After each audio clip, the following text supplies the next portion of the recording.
ये बंगाल फाइल्स का पहला चैप्टर आपने देखा। बंगाल फाइल्स के चैप्टर नंबर 2 की बारी है। पत्थरबाजों पर कार्रवाई का दौर शुरू हो चुका है बंगाल के अंदर और अब उनका हिसाब किया जा रहा है जिन्होंने 2021 के चुनावों के बाद हिंसा और दंगे के बाद पूरे बंगाल को जलाने की कोशिश की, क्योंकि अब शुभेंदु अधिकारी उन दंगों की फाइल खोलने के लिए दोबारा मंजूरी दे चुके हैं। यानी टीएमसी के राज में 5 साल तक जिन कागजों को दबाया जाता रहा, टीएमसी के राज में बीजेपी कार्यकर्ताओं पर हमला करने वाले दंगाइयों को बचाया जाता रहा, अब उनके ऊपर कानून का शिकंजा कसना तय माना जा रहा है।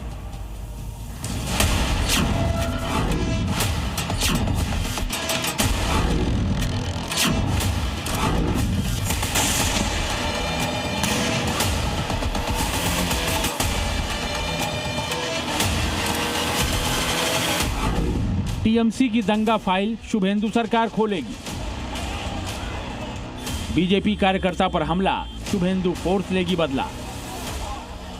जिस बंगाल में बीजेपी कार्यकर्ताओं की हत्या, आगजनी और पलायन के आरोप लगे थे, अब उसी बंगाल में सत्ता बदलते ही एक्शन मोड ऑन हो गया है।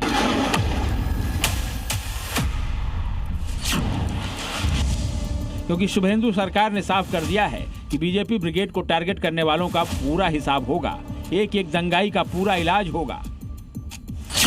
बंगाल पुलिस और प्रशासन को साफ निर्देश दे दिया गया है कि 2021 यानी पिछले विधानसभा चुनाव में हुई हिंसा की दोबारा जांच होगी। जहां एफआईआर नहीं हुई वहां नई एफआईआर दर्ज होगी। जहां जांच अधूरी रही वहां केस फिर से खोले जाएंगे और जहां आरोपियों को बचाने की कोशिश हुई वहां पुलिस अधिकारियों की जवाबदेही भी तय होगी। पुलिस का अंदर भी डर का माहौल था, लेकिन डर का माहौल भाग गया। पुलिस का अभी गुंडागर्दी बंगाल में खत्म, जीरो टॉलरेंस। ये सरकार अपने कार्रवाई करेगा। सीएम शुभेंदु अधिकारी के आदेश पर 458 नई जांच शुरू की गई है, 181 नई एफआईआर दर्ज की गई हैं और 59 बंद केस फिर से खोले गए हैं। जिन मामलों में फाइनल रिपोर्ट लगाकर केस बंद कर दिए गए थे उनकी दोबारा समीक्षा होगी। अगर जांच में लापरवाही मिली तो केस फिर से खुलेंगे। जिन लोगों ने डर की वजह से बंगाल छोड़ा था उनकी सुरक्षित वापसी सुनिश्चित करने का भी आदेश जारी हो गया है। दरअसल 2021 में जब बंगाल विधानसभा चुनाव के नतीजे आए, टीएमसी सत्ता में लौटी, लेकिन जीत के जश्न के साथ बंगाल के कई जिलों में हिंसा की तस्वीरें भी सामने आई। कई घर जलाए गए, कहीं महिलाओं से बदसलूकी के आरोप लगे, तो कहीं बीजेपी कार्यकर्ताओं की हत्या और पलायन की खबरें आई।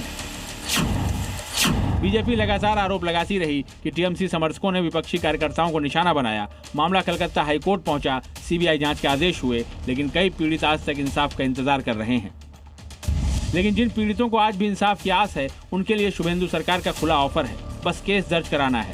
सबूत हो या नहीं, शुभेंदु फोर्स खुद जांच करेगी और सच की तह तक जाकर गुनहगारों का गिरबान पकड़ेगी।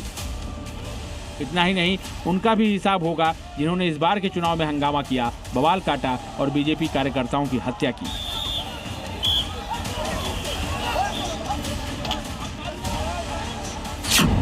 और तो और, चुनाव खत्म होने के बाद भी बम बारूद और हथियारों का जखीरा मिलना बंद नहीं हुआ है।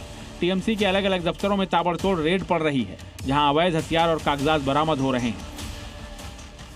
जाहिर है बंगाल में सत्ता बदल चुकी है। 15 साल बाद टीएमसी की ममता सरकार बाहर हो गई है और बीजेपी की शुभेंदु सरकार एक्शन में है। ऐसे में बंगाल की चुनावी हिंसा का हिसाब होना अब तय है। ब्यूरो रिपोर्ट, जी मीडिया।